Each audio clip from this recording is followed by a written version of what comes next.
वस्तुतः समय सार एक एक तत्व पर एक एक शास्त्र है। जीव तत्व का जीव शास्त्र, कर्ता कर्म शास्त्र, बंध तत्व शास्त्र। आज हम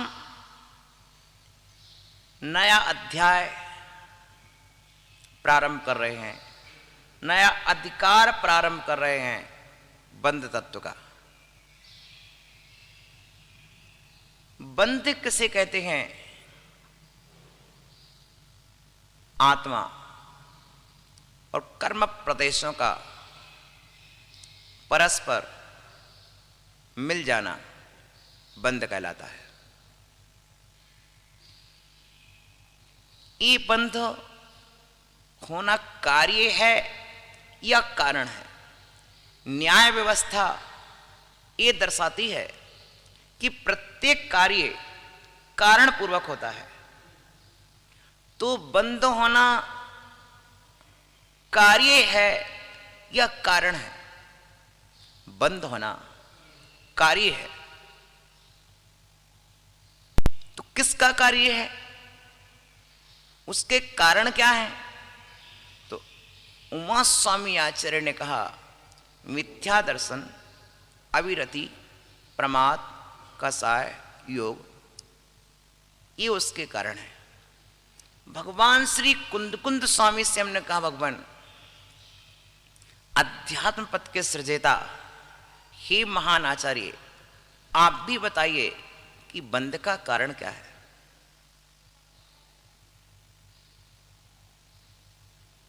उमा स्वामी आचार्य ने 5 जो प्रत्यय बतलाए हैं उन पर मुझे कोई संदेह नहीं है,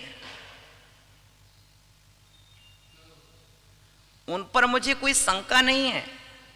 किंतु हमने ऐसा जिनवाणी में सुना है कि निश्चय किए हुए विषय को पुनः पुनः पूछने से निश्चय में दृढ़ता आती है और किसी विशिष्ट पुरुष से पूछने पर उस वस्तु तत्व में विशेषता भी आती है। क्योंकि एक वक्ता जिसको सामान्य दृष्टि से बताता है, वही दूसरा वक्ता विशेष दृष्टि से भी बताता है। इसलिए उमा स्वामी जी ने जो बताया है, आपसे भी निवेदन है कुंद भगवान, आप भी बताएं कि बंध के कारण क्या है? मुझे कर्मबंध क्यों हुआ है? क्यों हो रहा है? कब तक होता रहेगा? मुझे बंध क्यों होता है? ये मैं इसलिए पूछ रहा हूं क्योंकि बंध का फल संसार है, क्योंकि बंध का फल दुखरूप है। इसलिए दुखरूप संसार से बचने के लिए मुझे बंध से बचना अनिवार्य है, और बंध से बचने के लिए मुझे बंध के कारणों से बचना अनिवार्य है। अतः हे आचार्य देवता, हे अध्यात्म जगत के सिरमौर विद्वान, हे दयालु आचार्य देवता, मैं आपसे निवेदन करता हूं कि मुझे बंध का कारण बताइए। इस प्रश्न को हृदय में स्थापित करते हुए आचार्य भगवान कुंद के पास बंध के कारण और बंध के निवारण दोनों की विधि है। कुछ पूर्व अधिकारों में जिस प्रकार कुंद देव ने आश्रव के कारण और आश्रव के निवारण की विधि बताई, संबर के कारण और उसके धारण की विधि बताई, निर्जरा के कारण और निर्जरा के धारण की विधि बताई, उसी तरह मुझे यहाँ पूरी आशा है कि इस अधिकार में हमें कुंद देव बंध के कारण और उसके निवारण की पूरी प्रक्रिया बताएंगे। इस आशा के साथ हम प्रवेश कर रहे हैं अथ बंधाधिकारा, अथ प्रविशति बंधा। अब नाट्य भूमि में बंध प्रवेश करता है। रागुदिगारि महार से निशकिलम कृत्वा प्रमातं जगत् क्रीडं तं रसिभारि निर्भरिमहा नाट्ये निबन्धं धुनत् आनन्दामृत नित्य भोजि सहजा वस्थां स्फुटं नाट्यत् धीरोदारिमनाकुलं निरुपधि ज्ञानं समुन्मंजति। क्या प्यारा शार्दुल छंद है। राग के उद्गार रूपी महारस से भरा हुआ ये बंध कैसा है भैया? राग के उद्गार से, राग के उदय रूप उद्गार के महारस से भरे हुए सकल जगत को प्रमादी करता हुआ, क्या समझ रहे ना? जो बंद राग के उद्गार रूप महारस मदिरा से सकल जगत को प्रमत्तवान प्रमादी करता हुआ, मद से प्रमादी करता हुआ क्रीडंतम खेल रहा है। रस भार निर्भर और अपने ही राग रस में भरा हुआ महानाट्येन और नाटक करता हुआ क्रीड़ा करता है। उस बंध को धुनत कौन नष्ट करता है? जो बंध राग के उदय से सहित है और जो बंध जगत को प्रमादी कर रहा है, ऐसे बंध को कौन नष्ट करता है? आनंद अमृत नित्य भोजी। कैसा जीव? जो आनंद रूपी अमृत का नित्य भोजन कर रहा है। आनंद रूपी अमृत का हमेशा सेवन कर रहा है। ऐसा सहज अवस्था, अपनी सहज अवस्था को जो प्रकट करता है, ऐसा जीव प्रत्यक्ष रूप में बंधम धुनत, उस कर्म बंध को धुन देता है, नष्ट कर देता है। इसके लिए अपने आनंद रूपी अमृत का हमेशा भोजन करना पड़ेगा, पान करना पड़ेगा, तभी तुम बंध को धुन सकते हो। और ऐसा कौन है वो आनंद अमृत को भोजन कराने वाला कौन है? वह धीर है, उदार है, अनाकुल है, निरुपधि है। कौन? ज्ञानम, ज्ञान समुन्मंजति, वह सम्यक ज्ञान है जो धीर है, उदार है, अनाकुल है और पर की उपाधि से रहित है। ऐसा ज्ञान ही एक महान तत्व है जो बंध तत्व को दूर करता है। बंध के काल में होने वाले प्रमाद को भी दूर करता है और बंध को भी दूर करता है। कौन? एकमात्र प्रमाद, एकमात्र ज्ञान। ज्ञान बंध को भी दूर करता है, आश्रय को भी दूर करता है, संबर निर्जरा को भरपूर करता है। और इसलिए ज्ञान की महिमा है। ज्ञान में लीन हुए तो आश्रय रुक गया। ज्ञान ने आश्रय का परिचय कराया, परिचय कराने के बाद रोक दिया। निर्जरा का परिचय कराया, निर्जरा में लीन किया। संबर का परिचय कराया, संबर में लीन किया। ये ज्ञान की महिमा है कि ज्ञान परिचय भी करा रहा है और ज्ञान ज्ञान में लीन भी कर रहा है। ज्ञान के द्वारा आश्रव तत्व पर श्रद्धा जागी और श्रद्धा जागने के बाद हान उपादान, हे उपादे, त्याग और ग्रहण का भाव जागा। जो सुख का साधन है वह उपादेय है, जो दुख का साधन है वह हे है। इसलिए उन ज्ञेय तत्वों में से हे और उपादेय का निर्णय किया। आओ आज हम ऐसे समय सार के 7वें अधिकार में चल रहे हैं। जहिणाम को विपुरिसो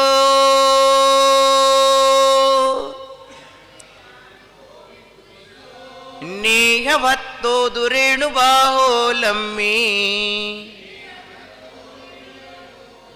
ठाणम मिथाई दूणे करे सत्य ही वायाम छिंदति भिंदति यतः ताली तल कैलम कयली बंस पिंडियो सच्चित्ता चित्ताणम करे दबाण मोवघायम उपघाय कुबंतस्स तस्य नाना बिहिम करेडिहिम निच्छेदो चिंतिज नहु हु किम पच्चे गोदुरे बंदो। देखिए इन 3 गाथाओं में एक पूर्व पक्ष रखा हुआ है बंध के विषय में। जैसे कोई पुरुष ने अव्यक्ता तेल लगाए हुए है, शरीर में चिकनाई लगाए हुए है, स्निग्ध पदार्थ लगाए हुए हैं, ऐसा जिसने तेल लगा करके रेणु बहुलम्बी जहां पर धूल बहुत है ऐसे व्यायाम के मैदान में ऐसे व्यायाम के मैदान में कसरत के मैदान में पहुंचा और ठाणम्मी उस स्थान पर ठाई दूण स्थित होकर के क्या करता है? सत्य ही व्यायाम, शस्त्रों के द्वारा व्यायाम करता है। व्यायाम के जो साधन हैं उनके द्वारा व्यायाम करता है। अब उनके द्वारा व्यायाम करेगा तो एक स्थान पर तो ठहरेगा नहीं, अचल तो ठहरेगा नहीं। यानी जब अपने अस्त्र शस्त्र चलाएगा, आपने देखा होगा वीर शिवाजी, महाराणा प्रताप, ये लोग व्यायाम करते थे। आपने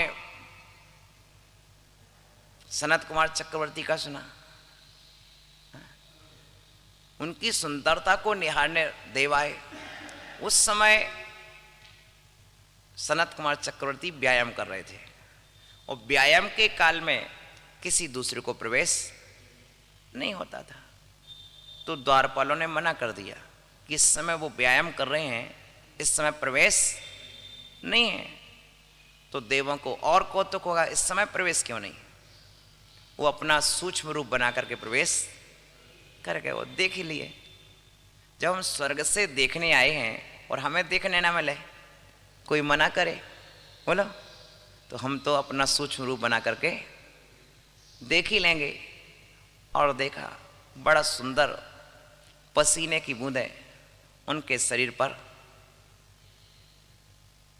मोती तुल्य दमक रही थी और धूलि में लथपथ थे सनत कुमार। उनके शरीर पर वो धूलि के कण स्वर्ण की राशि के समान चमक रहे थे, मणि मुक्ताओं के ढेर के समान वो धूलि के कण चमक रहे थे। तात्पर्य यह है कि जब शरीर में धूली लगी रहेगी तो रज के परमाणु, शरीर में तेल लगा रहेगा तो धूली के परमाणु लगेंगे कि नहीं लगेंगे? बोलो। सत्यम वायम, तो ऐसे धूली वाले क्षेत्र में जो व्यायाम कर रहा है, शस्त्राभ्यास कर रहा है, जब शस्त्र का अभ्यास करेगा तो दौड़ेगा भी, धूली उड़ेगी दौड़ने से। और क्या करता है? छिंदति भिंदति तहा, ताली, तल, कयली, अर्थात ताली आदि वृक्ष जो जो पास में झाड़ पत्ती वाली चीजें हैं वे भी उससे छिन्न भिन्न होती हैं। कोई तलवार का अभ्यास कर रहा है, कोई बाला फेंकने का अभ्यास कर रहा है, कोई और भी जो शस्त्र हैं उनका अभ्यास कर रहा है। तो ऐसे शस्त्रों के अभ्यास से क्या होता है? शस्त्राभ्यास से परिश्रम होता है, दौड़ना होता है। तो ऐसे समय में उस पर जो पास में वृक्ष हैं, जब वृक्ष से तलवार टकराएगी तो पत्ते गिरेंगे, कटेंगे, झाड़ियां कटेंगी, टूटेंगी। ऐसे समय में क्या होगा? ताली, तल, लिम और बंस पिंडियों, बांसों का झुरमुट आदि, ये सब क्या होता है? कट जाता है। भाई देखते हैं इस तलवार में कितने काटने की क्षमता है। ऐसे ही थोड़ी कि तलवार ली युद्ध के मैदान में चले गए, पूरे प्रैक्टिकली देखते हैं तो बांसों पर भी चला देते तलवार को, बांस की पत्तियों पर भी चला देते तलवार को। तो इस तरह से अभ्यास करते हैं और अभ्यास के काल में वहां की पत्तियां भी छिन्न भिन्न हो जाती हैं। ठीक है ना? सचित्त द्रव्यो, अचित्त द्रव्यो, कभी सूखे वृक्ष भी गिर जाते कट के, कभी गीले भी कट के गिर जाते हैं। तो दब्बाणम अपघातम, उन द्रव्यों का अपघात होता है। ठीक है ना? ऐसे उपघातम कुब्बंतस्य, उपघात को करता हुआ, नाना विधेयम करणेम, नाना प्रकार के साधनों के द्वारा, निश्चेदो चिंतित जा, निश्चित होकर के चिंतन करो कि पच्चय को रज बंधो, कि उस रज के बंध का कारण क्या है? वो धूली उसको क्यों चिपक रही है?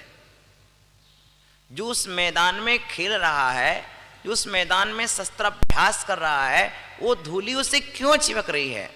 चिंतिज, निश्चय दो, इसका निश्चय से विचार करो कि वहां पर धूली है सो चिपक रही है, कि वृक्षों के पत्ते कट रहे हैं सो धूली चिपक रही है, कि कोई धूली ऊपर से डाल रहा है तो चिपक रही है, कि धूली उड़ रही है सो चिपक रही है। आखिर धूली चिपकने का कारण क्या है? वहां पर गए थे व्यायाम के लिए तो धूल का एक कण नहीं लगा था, और उस व्यायाम के क्षेत्र में पहुंचे तो धूल ही धूल चिपक गई, धूल ही धूल चिपक गई। ये प्रश्न तो खड़ा हो गया कि जब गए थे तो धूल का एक कण नहीं लगा था, और वहां व्यायाम करते करते तुम ऐसे धूल से दूसरे हो गए। बच्चे, छोटे छोटे बच्चे घर के भीतर स्वच्छ रहते हैं, और जो ही धूल वाले मैदान में खेलते हैं तो धूल लग जाती है। क्यों लग गई? क्या हो गया कारण? अभी तो माने नहलाया धुलाया, तेल लगाया, और ज्यों ही बच्चा बाहर गया धूल में खेला और धूल लग गई, तो क्या कारण हुआ? धूल का स्वभाव है क्या लगने का? धूल का स्वभाव है चिपकने का।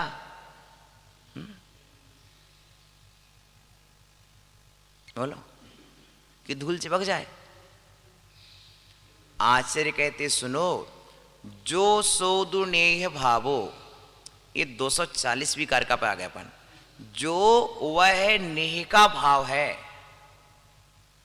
तम्मी नरे तेज तह रज बंदो, उस व्यक्ति ने जो तेल लगा रखा ना, वो तेल की चिकनाई के कारण ही धूलि का बंध हो रहा है। ये निश्चय तरह से विज्ञेयम जानना चाहिए। काय चेष्टा ना शेषाई, ये शरीर की चेष्टा के कारण धूलि नहीं चिपक रही है। मूल कारण देखो, मूल कारण तो तेल का लगना है, मूल कारण तेल का लगना है, शरीर की चेष्टा नहीं। आचार्य सीधा मूल कारण देख रहे हैं, समझ रहे? मूल कारण का ये कहलाता साधक तमम करणम। करण कारक तृतीय व्यक्ति होती है, और तृतीय व्यक्ति का सूत्र क्या है? साधक तमम करणम। जो साधकतम होता है वह करण होता है। क्या होता है? वह करण होता है। तो ना काय चेष्टम्मी, शरीर की चेष्टाएं आदि जो शेष कार्य हैं वो धूलि नहीं चिपका रहे। धूलि चिपकने का कारण शरीर में लगा हुआ तेल है। एवं इसी प्रकार, एवं मिच्छा तिष्ठि बट्टन्तो बहु विहासु चेष्टासु रायाई उपभोगे कुब्बंतो लिप्पई रेणे। इसी प्रकार ठीक मिथ्या दृष्टि जीव वर्तन करता है। कैसा करता है? बहुविधासु चेष्टासु, बहुत प्रकार की चेष्टाओं में प्रवृत्ति करता है। अब रागादि उपयोगे, और अपने उपयोग में, जैसे उस पहलवान ने शरीर में तेल लगा लिया तो धूल चिपकी, इसी तरह मिथ्या दृष्टि ने अपने उपयोग में राग का तेल लगा लिया है? कौन सा तेल? राग आई, कभी राग, कभी द्वेष, कभी मोह, कभी ईर्ष्या, कभी असूया, कभी स्पर्शन इंद्रिय, कभी रसना इंद्रिय, कभी घ्राण इंद्रिय, कभी चक्षु इंद्रिय, कभी कर्ण इंद्रिय, कभी क्रोध, कभी मान, कभी माया, कभी लोभ है। ये राग तो अकेला एक कैसा है? उपलक्षण मात्र है। उसके द्वारा में राग भी देख लेना, द्वेष भी समझ लेना, मोह भी समझ लेना। भाई जानते हो उपलक्षण? जानते हो कि नहीं जानते? क्या कहलाता उपलक्षण? लक्षण के समीपवर्ती जो होता है वो उपलक्षण कहलाता है। ठीक है ना? जैसे आपको कहा कि ये अनाज पड़ा है, अनाज पड़ा है, इस घर के आंगन में सूखने को अनाज डाल दिया और फिर कहा कि अनाज पड़ा हुआ है तो इसकी रक्षा करना। ठीक है भैया, पक्षियों से इसकी रक्षा करना, ठीक है। वो देखता रहा, कहीं से पक्षी तो नहीं आ रहा, कहीं से पक्षी तो नहीं आ रहा, और देखता देखता रहे, और सामने से गाय और भैंस आए वो अनाज खाती जाए हैं। ये अनाज कहाँ गया? बोले वो तो घर की गैया ने खा लिया। तो भैया हमने आपसे कहा था कि अनाज की रक्षा करना, आपने तो ये कहा था कि पक्षियों से रक्षा करना। तो पक्षी तो उपलक्षण मात्र थे, अब कोई भी जानवर आता है तो अनाज की सुरक्षा चाहिए थी ना, समझ रहे ना। तो प्रिय बंधुओं, उपलक्षण का मतलब एक होता है कि एक के कहने पर शेष और भी ग्रहण कर लेना, उस जैसे है, उन जैसे और को भी ग्रहण कर लेना, ये उपलक्षण कहलाता है। ठीक है ना, समझ रहे ना, ये है उपलक्षण। इसलिए कुछ बातें अपने यहाँ उपलक्षण रूप से होती हैं, कुछ बातें विधि रूप से होती हैं, कुछ बातें निषेध रूप से होती हैं। तो रागादि, राग तो उपलक्षण है, राग भी, द्वेष भी, मोह भी, क्रोध भी, मान, माया, लोभ, ये कितने हो गए? 7 हो गए। मिथ्यात्व 8 हो गए। 5 इंद्रियां 13 हो गए। मन 14 हो गया। और भी समझ लेना, जो जो तुम्हें लगे कि जिनसे बंद हो सकता है वो सारे यहाँ पर गर्भित कर लेना। इस तरह से देखो तो इस तरह से राग आदि उपयोग में राग आदि को करता हुआ कभी राग करके बंद करता है, तो कभी द्वेष करके बंद कर लेता है, तो कभी मोह करके बंद कर लेता, कभी क्रोध करके बंद कर लेता, कभी मान करके, कभी माया करके, कभी लोभ करके, कभी कसाय के वश होकर, तो कभी विषय के वश होकर के। हो गया स्पष्ट? इस तरह से उमा स्वामी ने कहा कि मिथ्या अविरति प्रमाद कसाय योग बंध के कारण है। तो इन्होंने कह दिया राग आदि। राग आदि में भाव कर्म ले लिया। क्या ले लिया? क्या ले लिया? भाव कर्म। भाव कर्म में मोह शब्द में दर्शन मोह आ गया तो मिथ्यात्व भी गर्भित हो गया, और चारित्र मोह में अविरति आ गई, प्रमाद आ गई, कसाय आ गई, योग आ गया है? कसाय तक के भाव चारित्र मोह में गर्भित हो गए। इस तरह से आचार्य भगवान ने ये पूरा मैटर उसी में सम्मिलित कर लिया। यानी उमा स्वामी ने जो कहा वही कुंद कुंद को कहना है, मात्र थोड़ा सा। इस प्रकार मिथ्या दृष्टि प्रवृत्ति करता हुआ, बहुत चेष्टाओं करता हुआ भी रागादि उपयोगे कुपंतो, जब उपयोग में रागादि करता है तो लिप्पई रहेने, लिप्पति, लिप्यते, लिप जाता है। क्या हो जाता है? लिप गए। हाँ, अपन बोलते भैया आंगन लीप दिया, लिप गए, माना उसमें तन्मय हो जाता है, उसी रूप हो जाता है। अर्थात मिथ्यादि परिणामों के कारण कर्म रूपी बंध रज से वह सहित हो जाता है। हो गया? ये है भाव। अब इसको थोड़ा सा देखिए, आचार्य भगवान ने जैसे स्वामी ने यहां पर कहा, देखो कि मैंने आपके लिए इस अधिकार में 56 गाथाओं के माध्यम से बंध तत्व की चर्चा की जा रही है। कितनी गाथाओं के माध्यम से? 56 गाथाओं के माध्यम से चर्चा है, जिनमें प्रारंभ की 10 गाथाओं में तो सिर्फ बंध तत्व का निर्णय कराया गया है। हाँ, सिर्फ निर्णय। अभी अपन 5 गाथाएं पढ़ी तो निर्णय हुआ कि बंध होता किस कारण से है, उदाहरण सहित निर्णय कराया है। ध्यान रहे, उदाहरण ऐसा होना चाहिए जो सटीक रहे, उदाहरण भाषणा बन जाए। बात कहना के साथ बात कहने का सलीका, तरीका, ये है उदाहरण देने की कला, कि उदाहरण उस क्षेत्र से जुड़ा हुआ होना चाहिए। उदाहरण देने पर भी आगम का अंग है उदाहरण। उदाहरण आगम का एक अंग है, उदाहरण एक न्याय का अंग है।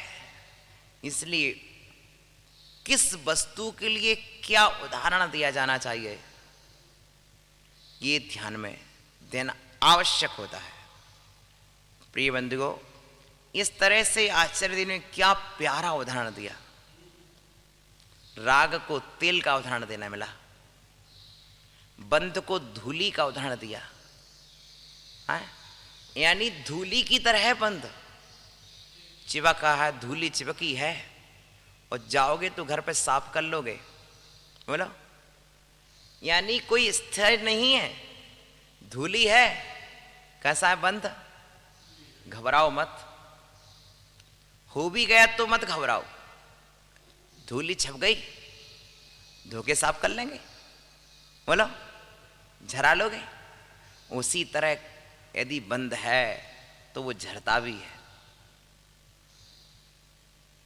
उदाहरण ऐसा दिया जाता है जो सभी प्रकार से घटित हो।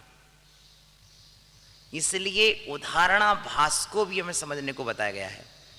इस तो आचार्य भगवान ने क्या कह दिया कि धूली चिपकती है तो धूली झरती भी है, और यदि तेल का अभाव हो जाए तो फिर धूली नहीं चिपकेगी। कोई बात नहीं, आज आप गलती से धूल के मैदान में आ गए हो तो कल से 2 उपाय हैं आपके पास, या तो धूल के मैदान में मत आओ, या फिर क्यों व्यायाम बंद करना पड़ेगा। धूल के मैदान में आओ तो धूल चिपकेगी, या तो आप व्यायाम बंद कर दो, या फिर आपके पास दूसरा उपाय और है कि या तो तेल लगाना बंद कर दो। बोलो, 2 में से एक करना पड़ेगा, या तो व्यायाम बंद कीजिए या फिर तेल लगाना बंद कीजिए।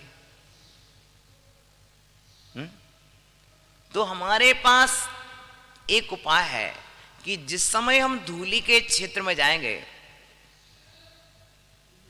उस समय हम तेल नहीं लगाएंगे।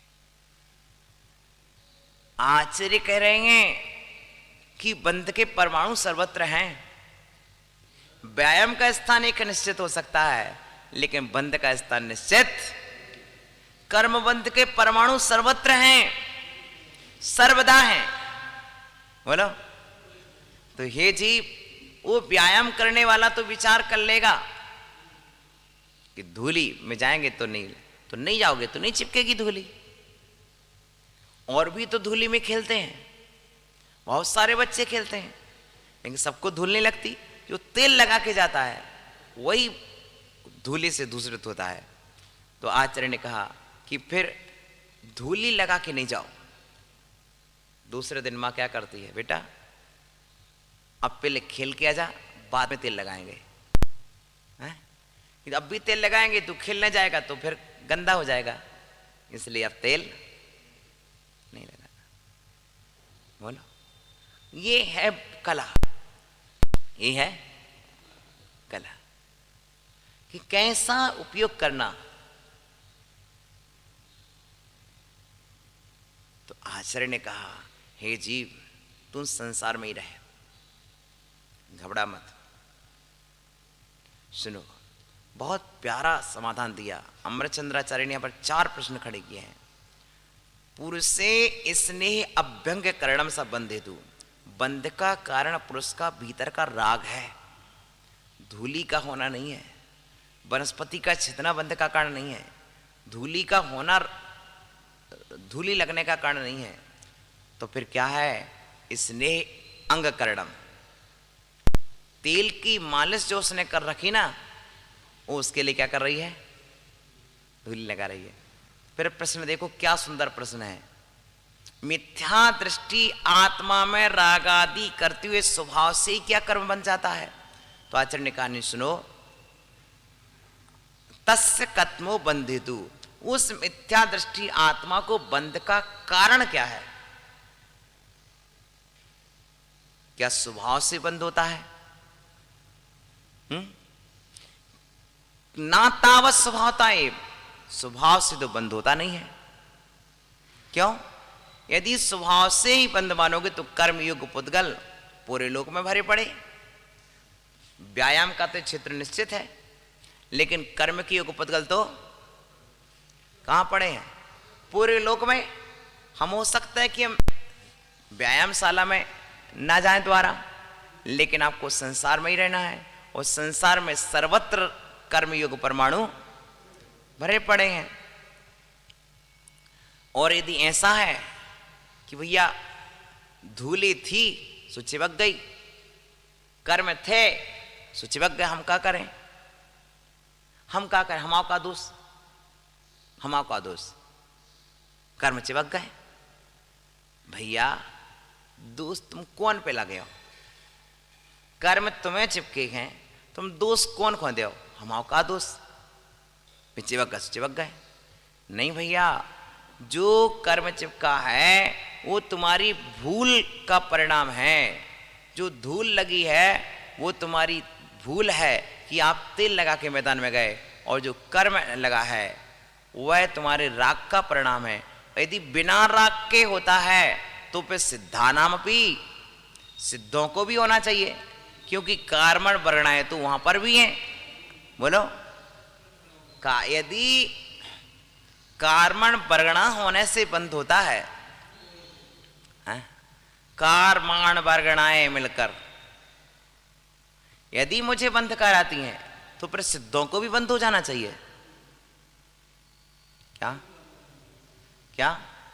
यदि कारमाण वर्गणाओं से बंद होता है तब तो फिर सिद्धों को भी बंद होना चाहिए कि नहीं?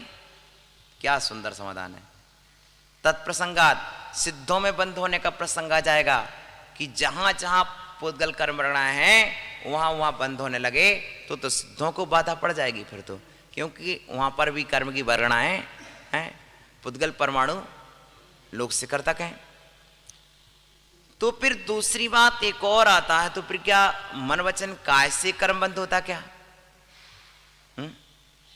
तो आचार्य कहते ना मन से बंद होता है, ना वचन से बंद होता है, ना काय से बंद होता है। ना मन से बंद होता है, ना वचन से बंद होता है, ना काय से बंद होता है। सुनने का साहस रखना, सुनने का साहस रखना, सुनने के बाद समझ रखना।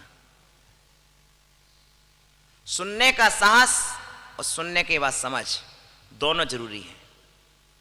तो आचार्य क्या कह रहे हैं कि मन से भी बंद नहीं होता, वचन से भी बंद नहीं होता और काय से भी बंद नहीं होता।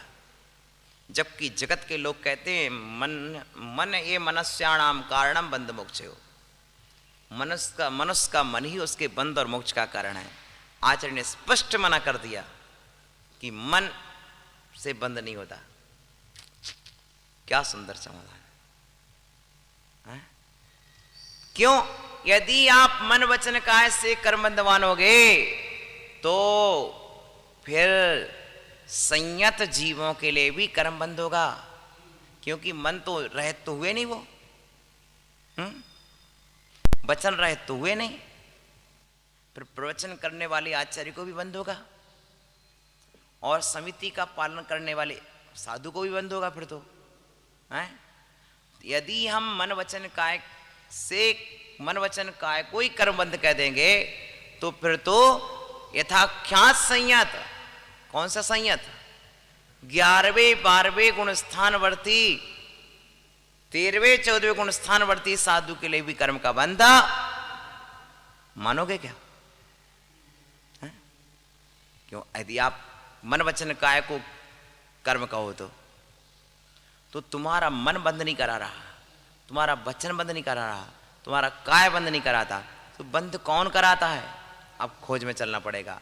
ये तो आचार्य ने कह दिया, यदि पुद्गल वर्गणाएं बंद कराती तो फिर पुद्गल वर्गणाएं लोक शिखर पर है, सिद्धों के समीप में भी वो वर्गणाएं हैं, तो सिद्धों को बंद होना चाहिए। और यदि मन वचन काय से बंद होता है तो फिर जिनके कसाय नहीं है ऐसे 11वें 12वें 13वें 14वें गुण स्थानवर्ती जीवों के मन वचन और काय है, इसलिए उनको भी बंद होना चाहिए। तो दो बातें आ गई, किंतु होता नहीं। तब तीसरा प्रश्न और रह गया। तो कहते हैं सुनो, और कोई कहे भैया सचित अचित जो वहां पर वस्तु का घात हुआ है, वनस्पति का छेदन हुआ है, उससे बंद होता है। तो आचार्य कहते नहीं, क्योंकि समिति तत्पराणाम, जो समिति में तत्पर है उसके द्वारा जीव मर भी जाए तब भी उसे घात का दोष नहीं लगता है। इस तरह की बात आचार्य भगवान ने कही है। इस तरह के तत्व को हम यहाँ दर्शा रहे हैं, ठीक है ना। यदि अनेक प्रकार के कारणों से बंद होने लगे तो फिर तो केवल ज्ञानी को भी बंद हो जाए। क्यों? क्यों? केवल ज्ञानी को भी बंद हो जाएगा ना सचित अचित वस्तु उपघाता, सचित और अचित वस्तु के उपघात से भी बंद नहीं होता है, ठीक है ना। क्योंकि समिति तत्पराणाम, जो 5 समिति का पालन कर रहे हैं उनमें प्रसंग आ जाएगा। उस कारण से न्याय के बल से यही सिद्ध हुआ। सिर्फ एक बात सिद्ध होकर के आई है, वो बात ये निराकरण में आई है कि उपयोग में राग आया,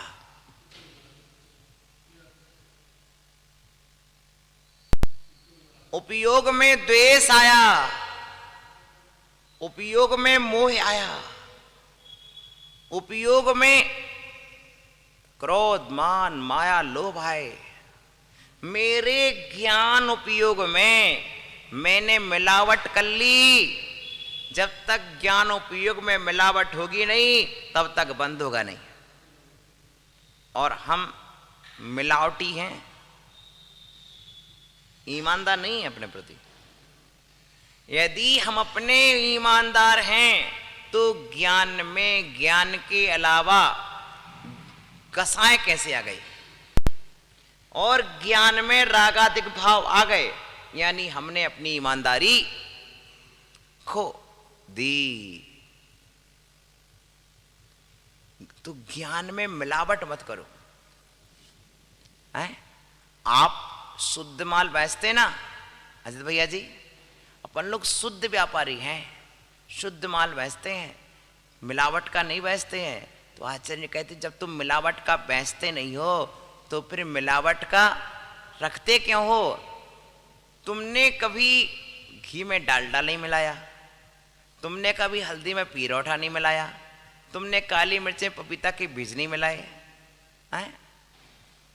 तो फिर तुम ज्ञान में राग द्वेष मोह क्यों मिलाते हो? बोलो हैं? जानते हो कि यदि बाजार में मिलावट करेंगे और पकड़े जाएंगे तो जेल की सजा होगी। आचार्य कहते हैं तू अपने ज्ञान स्वभाव में कसायों को मिला रहा है तो कैसे संसार का जेल नहीं मिलेगा? बोलो, बंद होगा कि नहीं होगा? तो जेल मिलेगा। इस तरह से आचार्य ने बहुत अच्छी चर्चा यहाँ पर सिद्ध करके दे दी और इस सिद्धि में बहुत अच्छा समाधान भी दे दिया। धन्य आचार्य महाराज की यह मंगलमय देशना, जो आचार्य भगवान यहाँ पर हमारे लिए स्पष्ट रूप से कह रहे हैं कि स्वभाव बंद नहीं कराता, क्योंकि कुछ जगत के जीव ऐसे हैं जो कहते हैं कि भैया स्वभाव से ही सब कुछ होता है। कांटे की नोक को पतला किसने किया? नीम को कड़वा किसने किया है? वो स्वभाव मानते हैं। भैया सुनो,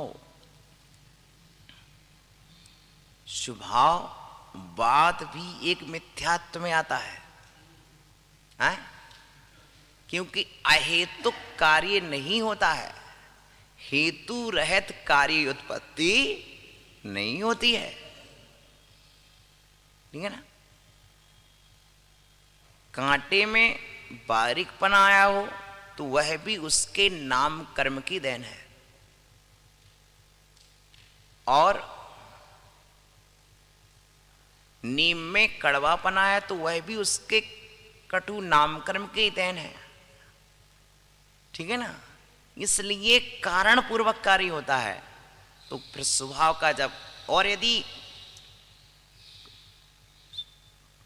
पुद्गल परमाणुओं का होना बंध का कारण मान लोगे तो सिद्धालय में भी पुद्गल परमाणु हैं और सिद्धों को बंध होना चाहिए। फिर दूसरी ने कहा कि भैया हम ये नहीं माने तो दूसरी बात मान लेते हैं कि मन वचन का है सु अबंध हो रहा हो। तो आचरण के भैया मन वचन काय होने से बंद नहीं होता, क्योंकि मन वचन काय तो 11वें 12वें 13वें 14वें गुण स्थानवर्ती में भी होता है। उस चपक श्रेणी पर आरोहण करने वाले हैं, यथा क्या संयम को पालने वाले मुनि राज्यों में भी होता है मन वचन काय। केवली भगवान के भी मन वचन का है तो वह तो बंद रूप नहीं है उनका। तब फिर एक और प्रश्न खड़ा कर दिया ना, अनेक प्रकार करणानी, और भी अनेक प्रकार के कारण हैं जिनके कारण केवल ज्ञानी नाम अपनी तत्प्रसंगात, तो उसके कारण तो केवल ज्ञानी को भी बंध का प्रसंग आ जाएगा। तो ना सचित अचित। तो फिर एक ने कहा देखो भैया हम वहां की धूली को कारण नहीं मानते, हम शरीर की चेष्टा को भी कारण नहीं मानते, फिर हम एक बात मानते हैं कि जो जिस तरह से वहां पर वनस्पति का छेदभेद हुआ ना, उस वनस्पति के छेदभेद के कारण कर्म बंद हुआ है। जो तुमने किसी को कुछ बोला ना उसके कारण तुम्हें कर्म बंध हुआ है। तो आचार्य ने कहा यदि ऐसा कहोगे तो ये भी उचित नहीं है, क्योंकि विभव सागर तो समिति से बोल रहे हैं, समिति पूर्वक चल रहे हैं, समिति पूर्वक भोजन कर रहे हैं, तो फिर समिति का पालन करने वाले आचार्य उपाध्याय साधु को भी प्रवृत्ति करने से बंद हो जाए, लेकिन जो समिति का पालन करता है उसको प्रवृत्ति करने पर भी बंध नहीं होता है। जब प्रश्नकर्ता उत्तर देते हार गया, तब उसने कहा महाराज अब तो आप ही बताओ कि बंद होत कैसे है, बंद होता कैसे है, ऐसा का अपराध हो जाता, ऐसी कौन सी गलती हमसे हो रही है जिस कारण बंद हो रहा। भैया बंद का कारण जैसे धूल लगने का कारण धूल नहीं, धूल लगने का कारण शरीर का हिलना डुलना नहीं, धूल लगने का कारण वृक्ष की पत्तियों का कटना नहीं, धूल लगने का कारण एकमात्र तेल की मुख्यता है। उसी तरह से कर्मबंध का मुख्य कारण कारण वर्गणाएं नहीं है, कर्मबंध का मुख्य कारण शरीर की चेष्टा नहीं है, कर्मबंध का मुख्य कारण कर्मबंध का मुख्य कारण मन वचन काय नहीं है। तो फिर क्या है, तो फिर कर्मबंध का मुख्य कारण सिर्फ उपयोग में आया, उपयोग नहीं, उपयोग में जो बाहर से आया, उपयोग में आया राग द्वेष मोह क्रोध मान माया लोभ मिथ्या भाव, 5 इंद्रियों के भाव, ये तेरे लिए बंध के कारण है। क्या सुंदर निर्णय कराया है। बंध हेतु रागादि करणम उपयोगे रागादि करणम बंध हेतु हो गया निर्णय। ये है निर्णय कराने का तरीका। इसलिए जिनको भी निर्णय करने की कला सीखना हो वे परीक्षा मुख का स्वाध्याय जरूर करें। परीक्षा मुख में पहले प्रतिज्ञा रखी जाती है, फिर हेतु खोजा जाता है, फिर यदि किसी को समझाना हो और वो शिष्य के रूप में हो तो उदाहरण दिया जाता है, फिर उदाहरण के बाद उपनय दिया जाता है, फिर निगमन किया जाता है। बताइए इसमें 5 अनुमान के अंगों का प्रयोग है कि नहीं है? है। तो इस यहां पर कुंद स्वामी ने प्रतिज्ञा बंध का हेतु बंध होता है, ये प्रतिज्ञा बताई कि कर्म बंध होता है, ये प्रतिज्ञा वाक्य है। फिर कहा कि बंध का हेतु क्या है, तो बंध का हेतु क्या है? उपयोगे राग करणम, उपयोग में राग होना बंध का कारण है। उदाहरण क्या है? उदाहरण क्या है? तो उदाहरण दिखाया। उदाहरण में क्या बताया कि जैसे उदाहरण देखो, वहां पर वो मैदान है ना, मैदान में वो बच्चा तेल लगा करके धूली में खेल रहा है, ये उदाहरण दिया है। तो उसे धूली लग रही है। उपनय जैसे उस बच्चे को तेल लगाने के कारण वहां धूली लग रही है, उसी कारण तेल के स्थान पर राग भाव होने के कारण कर्म का आश्रय हो रहा है। जैसे धूली उसे चिपक रही है, उसे धूली का बंध हो रहा है, उसी तरह तेरे लिए आश्रय होने से तुझे भी बंध हो रहा है। तो उपनय उसे बंध हुआ, निगमन उसी तरह तुझे भी बंध होता है। ये 5 अनुमान के अंग हैं। प्रतिज्ञा, हेतु, उदाहरण, उपनय और निगमन। कौन कौन से? प्रतिज्ञा। प्रतिज्ञा किसे कहते हैं? हाँ, ठीक है ना। साध्य हमारा क्या है? साध्य के कहने को प्रतिज्ञा कहते हैं।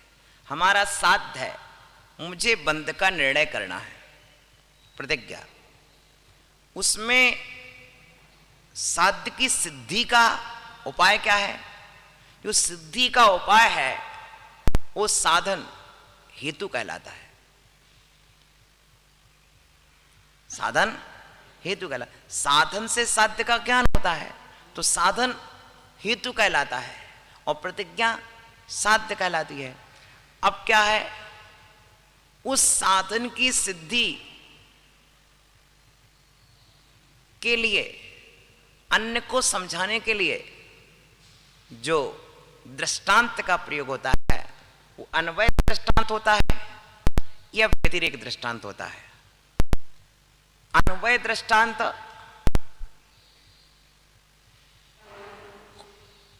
कारण के होने पर कार्य का होना, ये अन्वय दृष्टांत कहलाता है।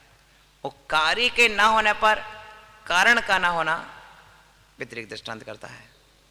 अब देखो, जैसे कि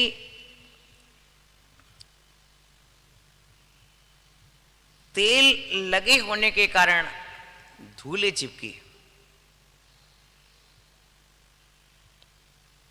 तेल लगे होने के कारण धूल चिपकी।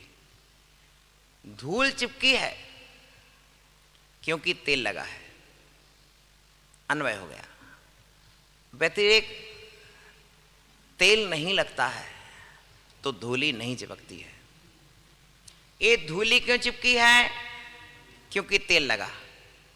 यहां पर हमने वहां पर पहुंच गए, देखा धूली लगा और निर्णय कर लिया तेल का।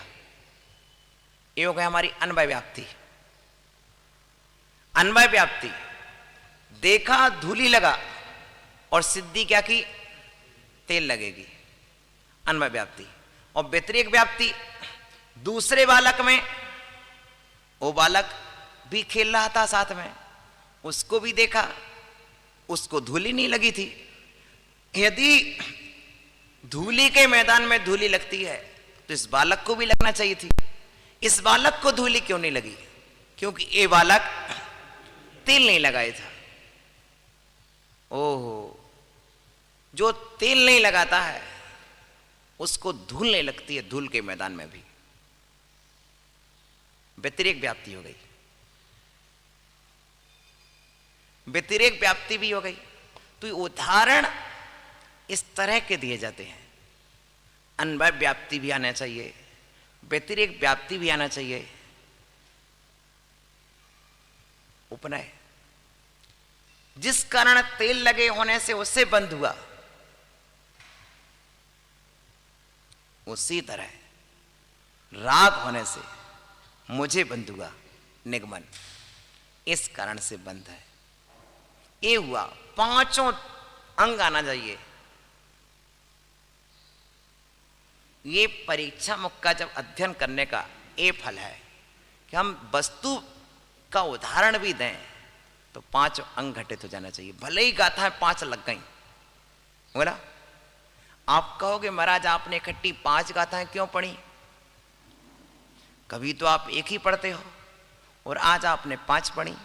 इसलिए 5 पढ़ी है कि अनुमान के 5 अंगों का प्रयोग होना चाहिए।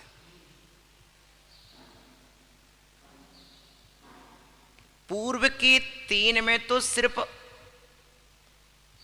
प्रश्न रूप पूर्व पक्ष रखा गया है, प्रतिज्ञा रखी हुई है, फिर बाद में दोनों रूप से दृष्टांत दिया हुआ है। और दृष्टांत के साथ एक और चीज होती है जिसे बोलते हैं दाष्टांत। क्या? दृष्टांत दूसरे में घटित किया जाता है और दाष्टांत फिर अपने में घटित किया जाता है। जैसे धूली के चिपकने में तेल कारण है, ये दृष्टांत हुआ। उसी प्रकार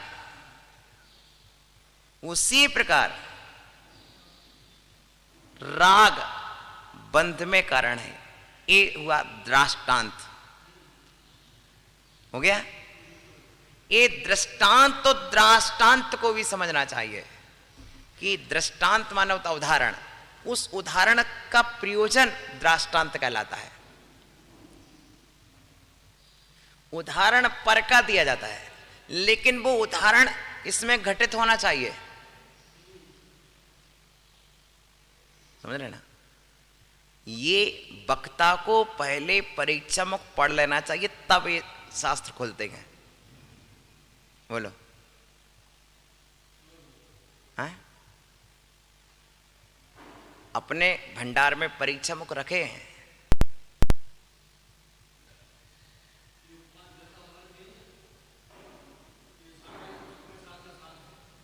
ऐसा ही सार बात बताऊं, एक बार मैं ऐसा ही पढ़ा रहा था कि ये सार है। दूसरा बोला, महाराज आप जब भी पढ़ाते हो तो यही क्यों बोलते हो कि यही सार है, यही सार है?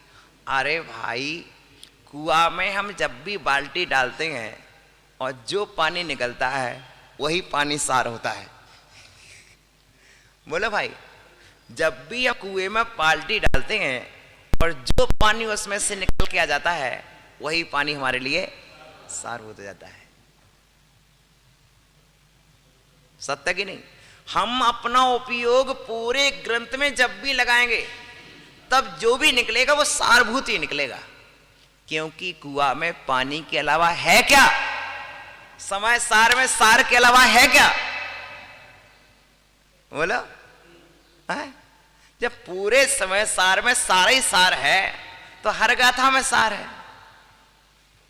तत्वार सूत्र है, दूसरा नाम मोक्ष शास्त्र है। तो मोक्ष शास्त्र है, तो मोक्ष जो शास्त्र है, तो मोक्ष शास्त्र के किस सूत्र में मोक्ष है? किस सूत्र में मोक्ष मार्ग है? हैं? कौन से सूत्र में मोक्ष मार्ग है? 357 सूत्र हैं। कौन से सूत्र में मोक्ष मार्ग है? भैया, यहां से आप बांसवाड़ा घाटोल से 40 किलोमीटर की दूरी है, ठीक है ना? बांसवाड़ा यहां से 40 किलोमीटर दूर है। और कौन से किलोमीटर पे बांसवाड़ा का मार्ग है? बताओ। घाटोल से बांसवाड़ा जाने का मार्ग कौन से किलोमीटर पे है? 1 मीटर में 1000 मीटर होते हैं। 1 किलोमीटर में कौन से मीटर पे बांसवाड़ा का मार्ग है? अब बताओ। हैं?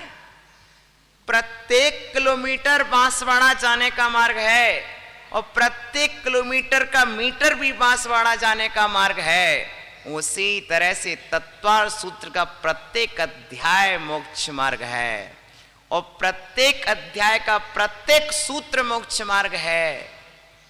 क्यों? क्योंकि मोक्ष मार्ग सम्यक दर्शन ज्ञान चार्थ की एकता स्वरूप है, और उस एकता को करने वाला सूत्र, सूत्र में सम्यक दर्शन। श्रद्धा करो तो सम्यक दर्शन, जानकारी सो सम्यक ज्ञान, करो आचरण सम्यक चारित्र, तत्व सूत्र सूत्र महान। सूत्र सूत्र में सम्यक दर्शन, सूत्र सूत्र में सम्यक ज्ञान, सूत्र सूत्र में सम्यक चारित्र, तत्व सूत्र शास्त्र महान। इसी तरह से सारे सार है भैया। गृहिणी कहती है मक्खन को निकाल के देखो, ये दही का सार निकला हुआ है, ये मंथन का सार निकला हुआ है। तो भैया जो निकाल लिया वो सार, जो तुमने निकाल लिया वो तुम्हारे लिए सार हो गया। और जब तक नहीं निकालोगे तब तक क्या था?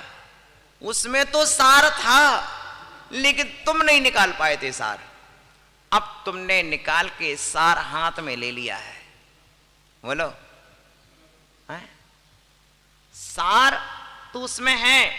दूध में तो घी पहले विद्यमान था, लेकिन तुमने आज मंथन क्रिया करके आज तुमने दही से मक्खन को प्राप्त किया है और मक्खन से घी को प्राप्त करोगे।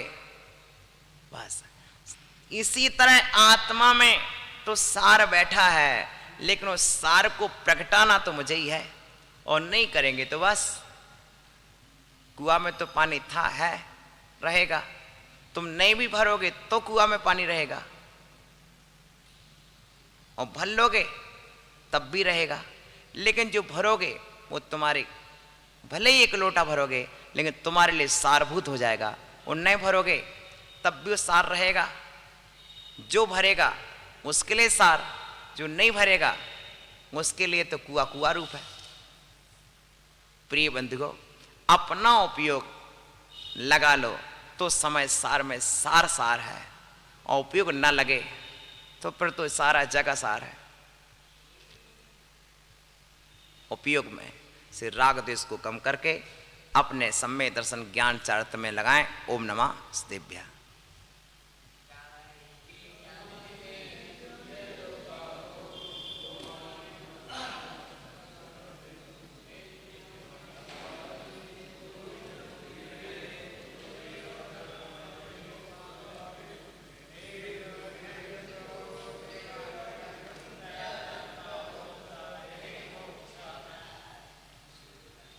कहाँ गया?